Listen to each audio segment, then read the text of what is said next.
Hello, my name is David Wallace, like she said, and I recently partook in something called a Discipleship Training School, or DTS for short, with a group called Youth with a Mission. It's an international missionary organization that is one of the largest volunteer-based organizations in the world.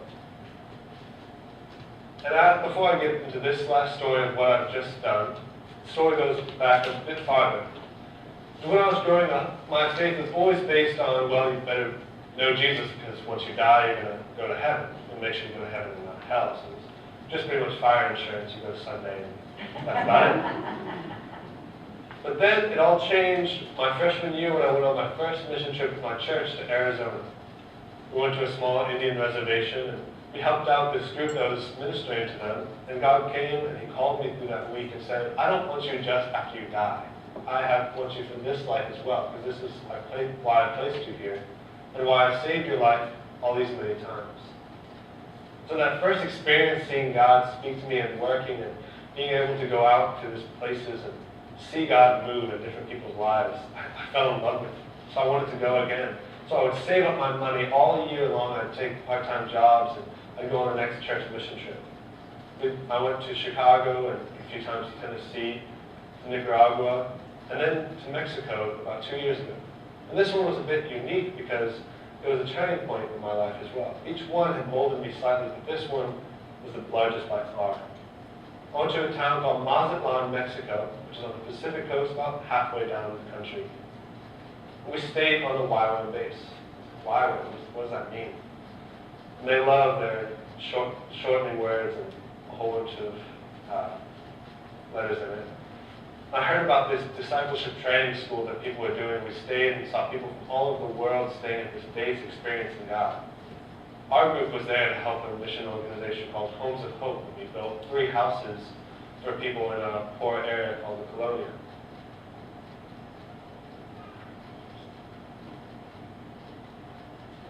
So after high school, I didn't know what I was going to do. I was a junior, and it seemed like everyone knew exactly what their whole life will be from that moment on. They're going to go to college, they're going to get good grades, they're going to get a job, house, wife, kids, and a dog, and a white picket fence.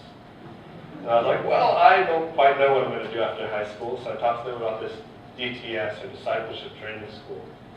And the more they talked about it, the more I thought, this would be a great thing to do right after high school, to just really experience God in a completely new way, and to find this intimacy that I see some of these people having with me. So I had to wait until I finished high school before I could go on this DTS. And meanwhile, the class above mine, the seniors at the time, all went off to different places. There was 5 total. 3 of them stayed in Mazatlan, Mexico. One of my friends went to Sligo, Ireland. And another went to a small town, I can't pronounce it, Australia.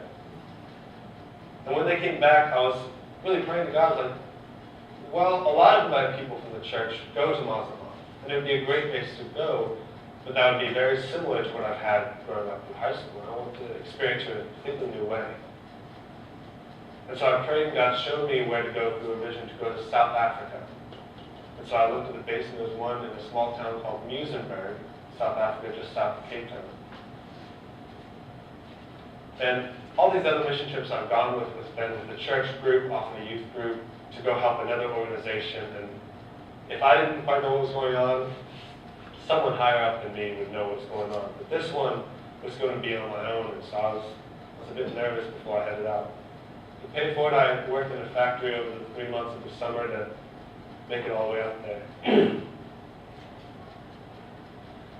And the first half of this DTS, the school, was a lecture phase. So different people from different parts of the world would give a class, a 1-week class, on different aspects of Christianity, starting first with the N-word, like identity, character and nature of God, just to have you a basis to make sure you can stand before you help other people stand. And then towards the end of the 3 months I was there, they started changing to more outward classes, teaching you like Holy Spirit and the redeeming cultures, things where you can use that and go out and help other people. The environment was a great environment, a beautiful town, coastal town there with all people from all over the world. My class was 44 students from 22 different countries. So that was very nice to have a different perspective from different cultures. What some people thought were weird about Americans, I thought were weird about them. shock of someone from Zimbabwe having someone blow their nose in front of them, which never happens there, I guess. And having someone think, wait, you just say how are you as a greeting? That blows my mind. But even though we were growing up so differently in some cases, my friend Prince from Uganda, it was his job to kill the chickens outside, to fill them and prepare them, where I would go and buy chicken breast at the store. So he would use long john toilets and I would just go back and here. But talking more with him, he had grown up completely different than I did, yet we also struggled with similar things. Having friends in high school, wondering about a job, what we're going to do with the rest of our lives, if we'll ever get married or not. But so no matter how different we were growing up, we're still just humans there experiencing the same thing, restoration and things we brought, and love for God was our greatest similarity.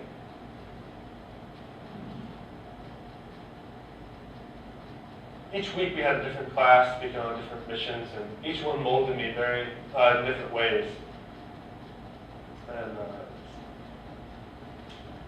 some of my favorite things to do was just to go with someone to go to their local coffee shop or London Beer and just speak to them about their different stories, about their cultures, what they're experiencing on this DTS, and what they think of the different speakers, whether they like them or didn't like them. Some of this staff there have been doing this for many years and much wiser than me, and so I really enjoyed just soaking in and speaking to all the different people from different places, hearing the cool and odd-sounding accents. After 3 months, our class split up into 4 groups, going to various places around the world. And I got chosen to go on the Nepal outreach. Nepal is a small town in between India and China on the Himalayan regions. Last year, you may have heard they had a large earthquake, one of the largest in the world. As well as changing their constitution to become a secular state, India had shut the borders, so they were marooned because they couldn't get anything through the Himalayas. So they had a lot of difficulty before we went. And as we went, they actually, through our prayers, they opened the border and then supplies were coming back into Nepal. The 12 of us that went were from 8 different countries and all different backgrounds. First, we stayed in Kathmandu, and Kathmandu, the capital city, which was also very difficult because there's nothing the same. And I'd go and not even the coast, the buses, the people, the language. But I did find the only thing that was the same is Snickers bars. Where you go in the world, you'll always have a Snickers and it'll taste the exact same. But overcoming the challenges of culture shock, the smog, that was a very polluted city, sicknesses that we had to deal with, we also found a lot of rejoicing in the ministry we were doing. We helped a group called Agape Missions, which helps with children and women at risk, and as well as leadership. We got to speak with their leadership training program. 3 guys named John, Roshan, and Lazarus. They spoke fluent English, and so we could speak to them easily about culture, what they thought about different topics, whether they followed Donald Trump or Hillary, anything like that they enjoyed. Which in the other places we went, we didn't have people who spoke fluent English, and that was also a challenge, the language barrier. I spoke maybe 4 words of Nepali, and that's it. Second part, we went to Pokhara, a place about 100 miles away, how the crow flies, but it took us still 8 hours on a bus to get there through the mountains. We helped out folding blankets for people in the mountains who didn't have these things, so the border had shut. But we all had a fun time doing it. We throw blankets around. There's teams from different places, and it was a good time to have it. So as I had gone through this trip, I was wondering, well, I figured out the next step. It seems like a lot of people here also have the next 10 steps, but I prayed and asked God, well, what do I do after this? He said, well, I want you at least one more. So after this, one of the speakers who spoke in South Africa said, I have a school that you might be interested in. He was a very prophetic guy, and he called out a few people.